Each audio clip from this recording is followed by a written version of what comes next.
La carrière de Cesc Fabregas a pris fin il y a quelques jours de cela, hein. Cesc Fabregas a annoncé la fin de son immense carrière et exemplaire il y a quelques jours de cela, hein.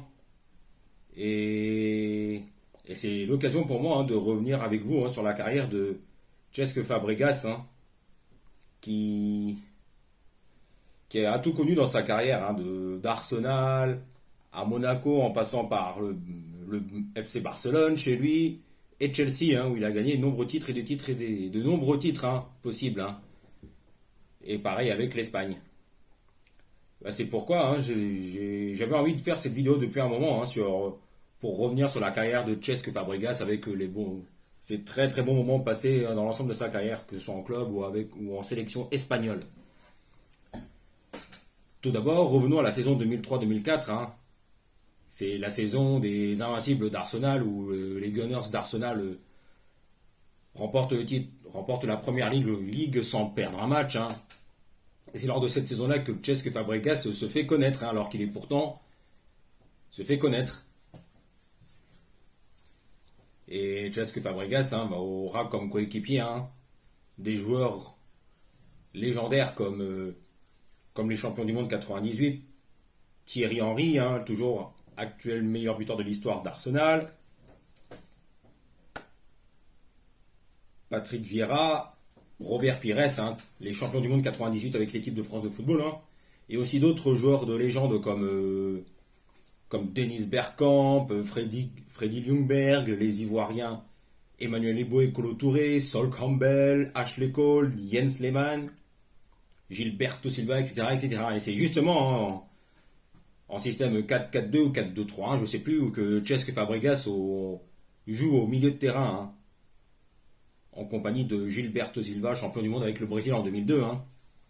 Et dès son plus jeune âge, excusez-moi, hein, Fabregas, hein, montre tout son talent et toute sa classe, hein.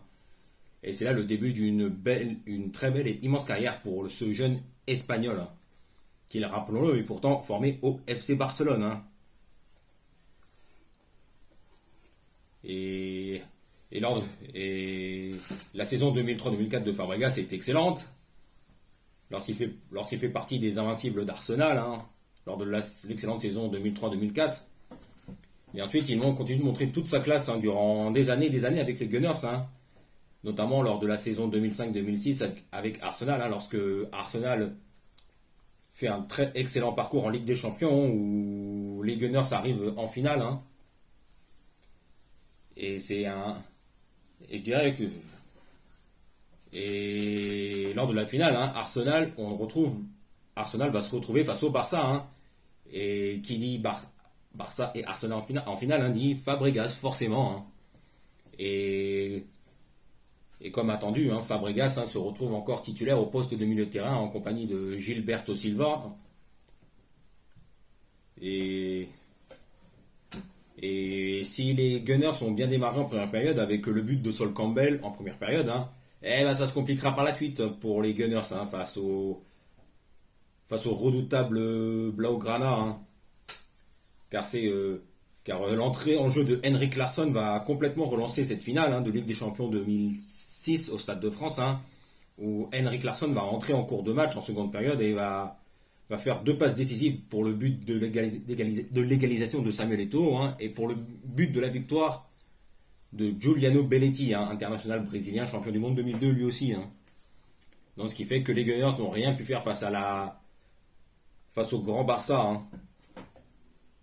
Et après, il faut dire qu'au Barça, en face, t'avais du Juli, du Eto'o, du Ronaldinho, du Deco, du Van Bommel, du Thiago Motta, du Iniesta et Messi, les tout jeunes talents de l'époque, hein.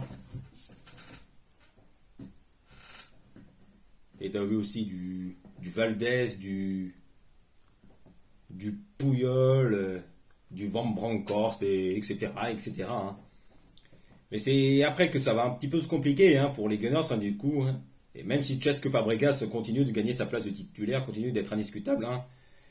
Mais c'est quelques années, mais c'est au début des années 2010 que Cesc Fabregas va franchir un autre cap, hein, en revenant chez lui à Barcelone, hein, au Barça, hein, où où il sera, je dirais, plus ou moins dans la rotation, hein, puisque Fabregas, hein, milieu de terrain polyvalent, hein, qui peut jouer 6, 8, 10, hein, et qui parfois pouvait jouer dépanner en numéro 9. Eh oui, mais ça on y reviendra un tout petit peu plus tard dans la vidéo, hein.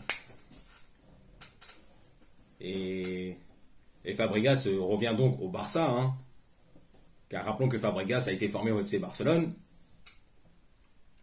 Et ben Fabregas, hein, sera plus ou moins dans la rotation, hein, même s'il va et rendra quand même de très très bons services, hein, même il a été longtemps dans l'ombre de Busquets, Xavi, Iniesta, hein. Donc ce qui fait que Fabregas, même s'il jouait un peu moins avec le Barça, hein, a rendu de très bons services, hein, et il a notamment participé et fait partie de l'équipe du Barça qui a remporté la Ligue des Champions c'était quelle année ça? C'était 2011, hein. Ouais, oui, c'était en 2011, hein. Même s'il jouait pas vraiment beaucoup, hein. Mais c'est après cette superbe saison 2010-2011 que ça va se compliquer pour Fabregas, hein, puisqu'il va vraiment de moins en moins jouer.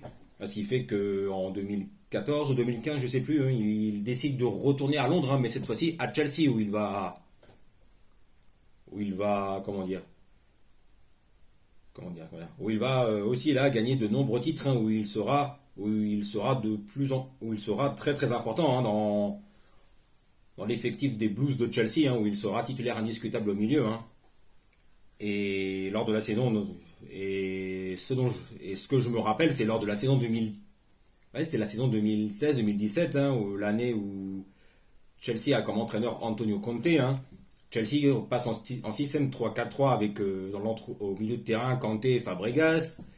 Et sur les pistons, tu avais Moses et Marcos Alonso. Et le trio d'attaque, hein, que j'ai trouvé vraiment très bon avec le trio Pedro et Eden Hazard sur les côtés de l'attaque et Diego Costa en numéro 9, hein.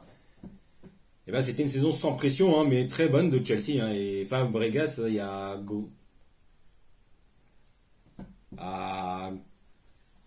a grandement participé, hein, a été longtemps présent lors de cette saison 2016-2017, hein.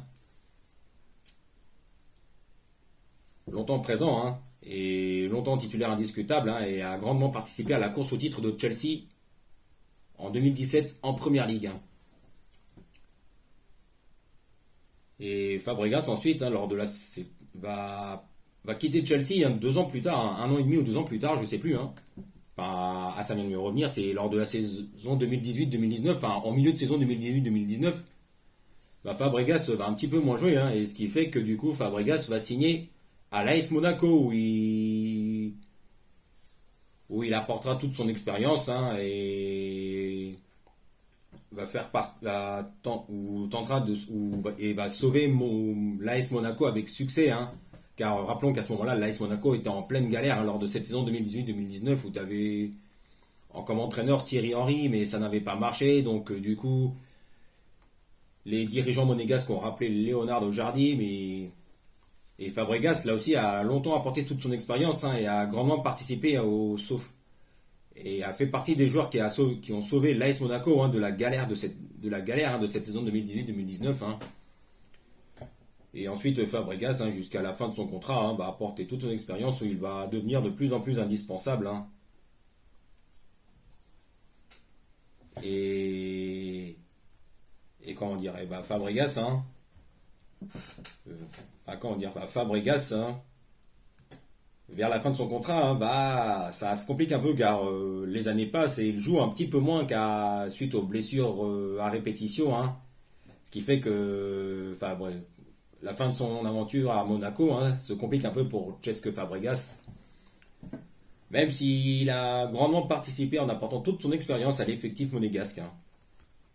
Et Fabregas, hein, du coup, il y a quelques jours encore, quelques semaines, quelques mois, a terminé sa carrière, hein, dans un club de série B italienne, je crois, donc j'ai oublié le nom, hein. Enfin, n'hésitez pas à me dire dans les commentaires, hein, le nom, hein, si vous avez le nom, hein. Enfin, moi, j'ai totalement oublié, hein. Et depuis, hein, Cesc Fabregas a stoppé sa carrière, sa très belle et immense carrière, hein, exemplaire aussi, hein. Et qu'en est-il de la carrière de Fabregas avec l'Espagne? Bah, Fabregas a tout gagné, hein. Rappelons que Fabregas a été champion du monde en 2010 avec l'Espagne, en Afrique du Sud, champion d'Europe en 2008 et 2012 avec l'Espagne, et qui a grandement participé à la domination du football espagnol à ce moment-là, hein, au triplé historique Euro 2008, Coupe du Monde 2010, Euro 2012. Hein. Et si tout s'était très bien passé à ce moment-là pour Fabregas, hein, bah ça c'est un petit peu plus compliqué, hein, à partir de 2014 où l'Espagne se fait sortir dès le premier tour, hein, de la Coupe du Monde au Brésil en 2014. Hein. Surtout avec notamment suite à la rouste prise face aux Pays-Bas, hein, dans la revanche de la finale de 2010, hein, 5-1, avec le superbe but de Van Persie de la tête plongeante, hein. Ça tout le monde se rappelle, y compris moi. Et l'Espagne quitte la Coupe du Monde après une deuxième défaite face au Chili 2-0. Hein. Et ce qui fait que l'Espagne quitte la Coupe du Monde 2014 dès le premier tour. Hein. Et à l'Euro 2016, je sais plus si... il me semble que Fabregas a été présent à l'Euro 2016, je crois. Hein. J'ai un petit doute là-dessus. Hein. Mais bon, Fabregas à l'Euro 2016, ouais, j'ai un petit doute là-dessus. Hein. J'ai peur de dire une bêtise. Hein. Mais quoi qu'il en soit, hein, la carrière de Fabregas en club avec Arsenal, le Barça, Chelsea et l'AS Monaco, et en sélection avec l'Espagne, hein, la carrière de Fabregas la carrière de Cesc Fabregas était très belle et immense, hein, et exemplaire. Hein. Donc on peut le dire, hein, merci Cesc Fabregas, hein, pour tout ce que tu as apporté, hein, pour tout ce que tu as apporté, hein, dans l'ensemble de ta belle et immense carrière qui a été exemplaire. Voilà, je crois que c'est tout pour aujourd'hui. Hein. N'hésitez pas à vous abonner en cliquant sur la petite cloche pour être informé de la sortie des prochaines vidéos, et on se retrouve très vite pour parler de football et de catch.